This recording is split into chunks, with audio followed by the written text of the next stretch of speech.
근데 이게 막상 여전히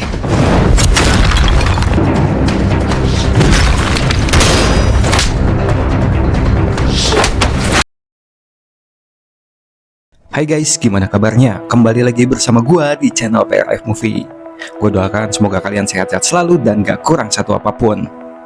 Sebuah film berjudul The Witch Part 1 akan menemani kegabutan kalian, di mana film ini bercerita tentang sebuah eksperimen genetika otak yang akan menjadikan beberapa anak-anak sebagai subjek eksperimen dan menjadikan mereka mampu melakukan berbagai hal yang di luar batas manusia normal pada umumnya. Penasaran dong seperti apa keseruan dari cerita film tersebut? So, daripada gua banyak emeng-emeng, mending kita langsung gaskan aja alur cerita filmnya.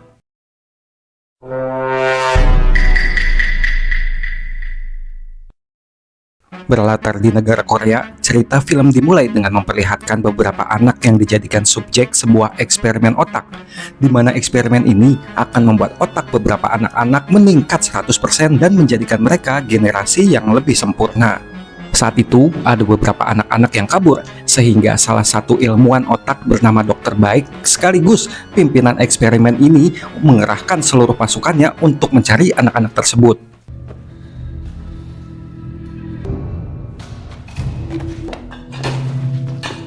Salah satu tangan kanan Dokter Baik bernama Mr. Choi pun berhasil menangkap salah satu anak laki-laki yang kabur. Akan tetapi, Baik pun meminta untuk menangkap salah satu anak perempuan yang menjadi subjek eksperimen yang paling sempurna, di mana si anak perempuan itu tak akan bisa pergi jauh karena membutuhkan sebuah serum yang harus disuntikan ke tubuh si anak itu. 일단 계속 찾아봐요. 찾아는 보시는데 쩌다 죽겠지. 됐고. 나 가요. 배고파. Singkat cerita, si anak perempuan yang berhasil kabur itu ditemukan tak sadarkan diri oleh seorang petani yang segera membawanya ke rumah dan memanggil dokter untuk memeriksa keadaannya, di mana sang dokter pun berkata jika si anak ini pun mengalami benturan keras di kepala yang membuatnya hilang ingatan. Secara kebetulan, si petani dan sang istri pun yang belum memiliki keturunan itu berinisiatif untuk menjadikan anak perempuan ini sebagai anak angkat dan diberi nama dengan nama Jayun.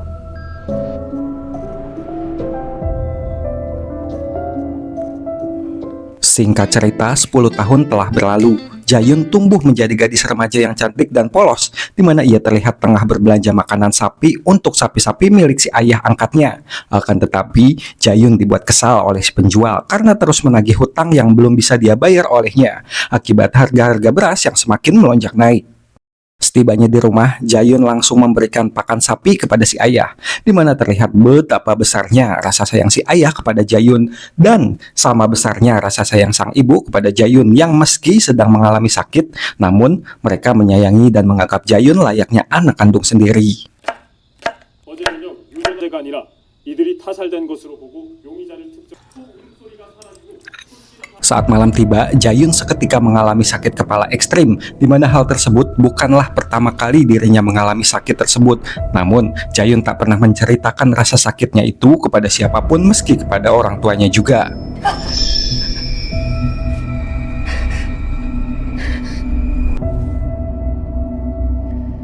Di suatu hari sepulang sekolah, Jayun bersama sahabatnya bernama Myung Hee yang menceritakan tentang sebuah ajang pencarian bakat penyanyi dan menyarankan Jayun untuk mendaftar. Apalagi Jayun dikenal memiliki suara yang cukup bagus, di mana hadiahnya berupa sejumlah uang 100 juta rupiah yang cukup untuk membantu perekonomian si ayah dan biaya pengobatan sang ibu. 긴장하지 마시고 편안하게 하세요. 편안하게. 19 고3이네요. Singkat cerita, setelah mengikuti audisi, Jayun dan Myung pun terlihat sedang menonton audisi Jayun di televisi. Dan tak lama, sebuah panggilan telepon dari juri yang mengabarkan jika Jayun lolos untuk ke babak selanjutnya. Saat itu, sang ibu pun mulai khawatir jika Jayun suatu saat nanti akan pergi meninggalkannya dan sibuk setelah menjadi artis terkenal nanti. Namun, Jayun berhasil menenangkan si ibu dengan berkata jika dirinya tak akan meninggalkan si ibu dan si ayah yang telah merawatnya sejak kecil. Saat akan hendak tidur, Jayun pun kembali mengalami sakit kepala ekstrim. Dan di saat yang bersamaan, rupanya Mr. Choi berada tak jauh dari sana dan mengetahui jika Jayun adalah subjek eksperimennya yang 10 tahun lalu kabur dari sana. Singkat cerita, Jayung bersama dengan Myung terlihat akan menuju audisi selanjutnya menggunakan kereta api. Dan di saat yang bersamaan muncul seorang pria bernama Gongja, di mana Gongja yang merupakan salah satu bocil subjek eksperimen yang sempat kabur dan yang kita lihat di scene awal, yang karena kesal akibat Jayun tak mengenali dirinya, ia pun berusaha menampar wajah Jayun. Akan tetapi karena Jayun tak bereaksi dan malah terlihat menangis, Myung pun seketika mengusir Gongja, di mana saat Gongja pindah gerbong kereta lain, secara tak sengaja seorang pria dewasa menabrak dirinya, di mana pria tersebut malah berlagak seperti preman dan mengajak Gongja untuk berduel, sehingga inilah yang terjadi.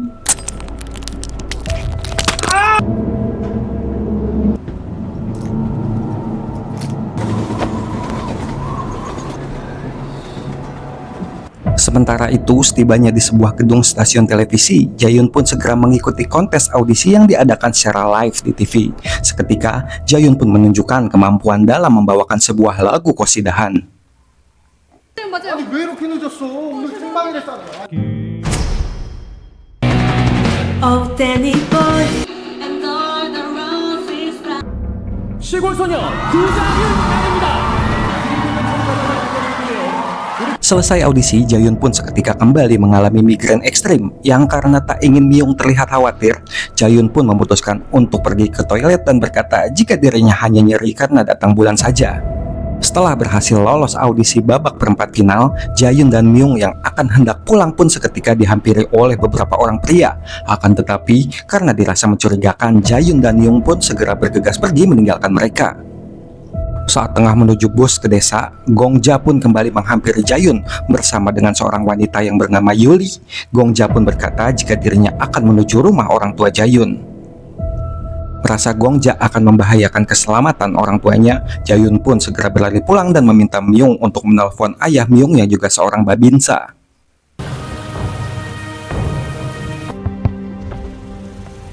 아이고. Setibanya di rumah, Jayun dan Myung pun hanya mendapati orang tua angkatnya itu yang sedang bersama dengan si babinsa bernama Kim. Kim pun lalu menanyakan kepada Jayun perihal beberapa orang yang berada di depan rumah Jayun sebelumnya. Namun, Jayun pun berkata jika dirinya tak mengenali mereka, sehingga si bapak babinsa ini pun menyarankan Jayun untuk selalu waspada dan segera menelpon dirinya jika ada apa-apa.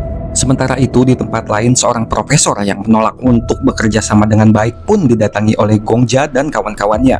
Baik pun meminta Gongja untuk segera membakar rumah si profesor, sehingga untuk pertama kalinya kita akan melihat kemampuan telekinesis Gongja yang mampu menggerakkan sebuah pistol, dan inilah yang terjadi. Singkat cerita, Dokter Baik pun terlihat sedang bersama Mr. Choi. Mereka sempat berselisih di mana Mr. Choi pun ingin membunuh Jayun karena beranggapan Jayun adalah sosok monster yang sangat berbahaya. Sementara Dokter Baik ingin menangkap Jayun dan beranggapan jika Jayun adalah sebuah aset miliknya yang sangat berharga. Di keesokan hari, Mr. Choi terlihat ingin membelot dari Dokter Baik dan sedang bersama seorang profesor ahli kulit, di mana Mr. Choi diketahui memiliki penyakit kulit langka di sebelah tangannya, dan satu-satunya obat penyakit untuk Mr. Choi adalah dengan sampel otak milik Jayun yang dipercaya sebagai manusia yang mendekati sempurna. Kembali kepada Jayun, di mana ia kembali mengalami migrain ekstrim saat akan tidur. Namun saat akan menyusul Myung ke toilet, tiba-tiba ya, Dokter Baik pun telah mengirim beberapa pasukan khusus untuk menangkap Jayun. Namun, Jayun sempat berkata jika mereka semua telah salah orang karena Jayun tak mengenal mereka semua. Akan tetapi, mereka terus mendesak dan mengancam Jayun akan melukai Myung, sehingga inilah yang terjadi.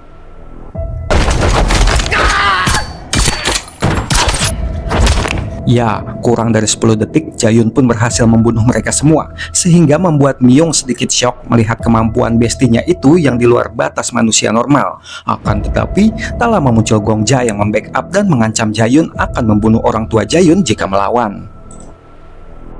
Kesal karena Jayun tak mau mengakui siapa dirinya sebenarnya, Gongja pun mulai membeberkan kepada Myung semua kemampuan Jayun seperti beberapa piagam sekolah Jayun yang menempel di dinding rumah, pandai menyanyi, juara 1 setiap kelas, mampu bermain sulap, dan juara fisika secara nasional, di mana semua itu merupakan sebuah kejanggalan karena selama ini Jayun terlihat selalu sibuk membantu orang tuanya dan tak pernah sekalipun terlihat belajar.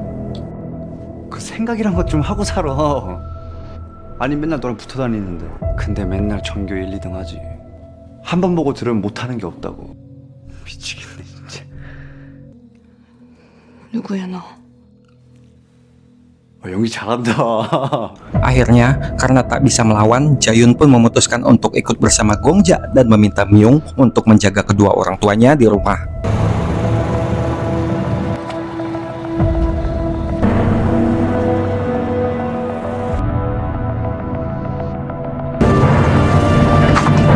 Setibanya di gedung laboratorium rahasia milik Baik yang baru, Gongja pun dan kawan-kawan merupakan pasukan elit Baik segera menyerahkan Jayun. Mereka seketika memasukkan Jayun ke sebuah ruangan dan mengikat Jayun di sebuah kursi. Saat itu, Dokter Baik pun menyambut Jayun dan memang telah 10 tahun lebih mencari Jayun. Dokter Baik juga mengucapkan selamat kepada Jayun karena telah berhasil selamat dan bertahan hidup sejauh ini tanpa serum formula yang Dokter Baik miliki. Karena Jayun berkata jika dirinya masih belum mengingat apa-apa, Dokter Baik pun meminta salah satu orang untuk menyuntikkan serum kedua. Namun yang terjadi sungguh sebuah plot twist yang sangat mencengangkan, di mana Jayun terlihat malah tersenyum dan seolah sudah menunggu momen pertemuannya dengan Dokter Baik seperti saat ini.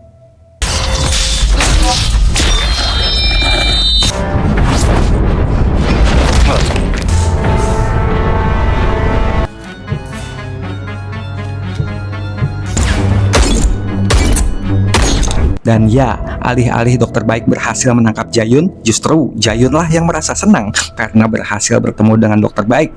Dengan kata lain, Jayunlah yang berhasil menangkap Dokter Baik. Rupanya, Jayun selama ini memang berniat balas dendam kepada Dokter Baik. Akan tetapi, karena kesulitan mencari keberadaan Dokter Baik, ia pun akhirnya berinisiatif untuk ikut audisi menyanyi agar mendapatkan perhatian dari Dokter Baik kembali. Dan rupanya, saat beberapa kali bertemu dengan Gongja, Jayun terlihat tersenyum karena telah berhasil memancing Dokter Baik.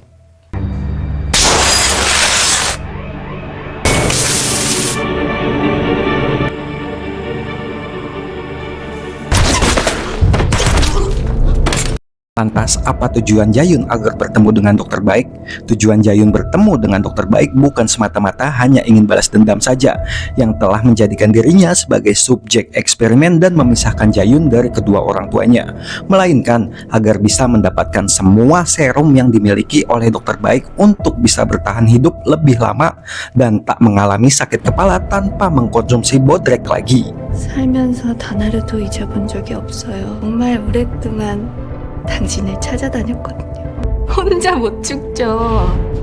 Sementara itu, Gongja pun harus terlibat adu tembak dengan Mr. Choi dan pasukannya yang datang untuk mengambil alih Jayun. Akan tetapi, Gongja pun memilih untuk pergi dan menyerahkan Mr. Choi kepada teman-temannya yang juga merupakan pasukan elit dari Dokter Baik.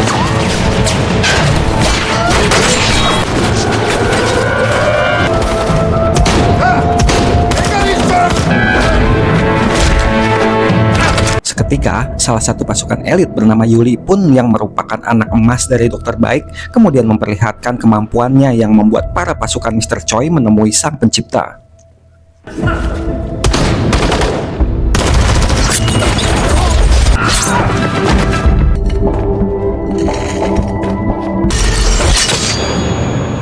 Kembali kepada Jayun dengan Dokter Baik. Jayun yang masih meminta informasi keberadaan serum yang dimiliki oleh Dokter Baik, yang karena Dokter Baik masih kekeh tak memberitahu Jayun, seketika ia pun menembak salah satu kaki Dokter Baik dan menyeret Dokter Baik hingga keluar ruangan. Akan tetapi, seketika Jayun merasakan ada sesuatu yang tengah mengintai dirinya, dan tiba-tiba dengan wajah tengilnya, Gongja pun mengajak bertarung Jayun untuk berduel untuk membuktikan siapa subjek eksperimen terbaik dari mereka berdua, yang tanpa Gongja sadari jika Jayun sudah berada di level yang jauh berbeda dengan Gongja, karena Gongja telah salah memilih lawan untuk berduel kali ini. 여전히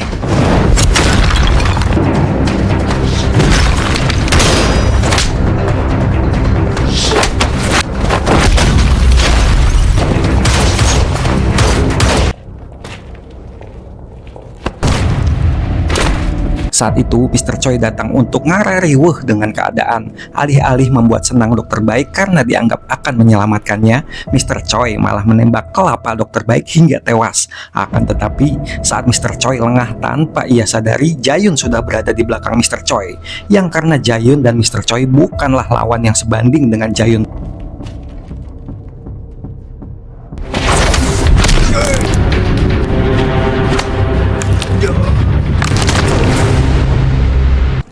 Saat itu, Yuli yang masih hidup pun berusaha melawan Jae-yun. Akan tetapi, boro-boro Yuli yang kemampuannya masih cetek dan di bawah Gongja bisa ngelawan, Gongja wae dengan mudah dikalahkan Jae-yun, sehingga tanpa usaha yang berlebih, Jae-yun pun langsung mencengkram wajah Yuli dan inilah yang terjadi.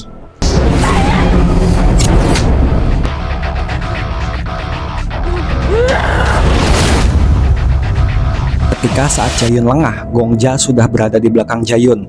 Dikira hanya dirinya saja yang bisa melakukan hal telekinesis. Rupanya Gongja sudah salah besar karena kemampuan Jae-yun sudah jauh di atas Gongja. Dan dengan mudah, Jae-yun pun mempengaruhi pikiran Gongja dengan membuatnya tak bisa bergerak. Sehingga Gongja pun akhirnya tewas menyusul teman-temannya. 그냥 구자연으로 죽었을 거야. 구자연으로 계속 살 거라고. 어디냐고요, 무서워. Setelah berhasil membunuh Dokter Baik dan yang lain, Jae-yun pun bergegas mengambil semua serum formula yang ada di sana. Ia pun segera mendatangi rumah sakit tempat si ibu sedang dirawat saat ini. Lantas, Jae-yun pun memberikan beberapa serum formula yang diketahui mampu menyembuhkan berbagai penyakit, yang salah satunya adalah penyakit yang diderita oleh si ibu saat ini. 몸 잘 챙기고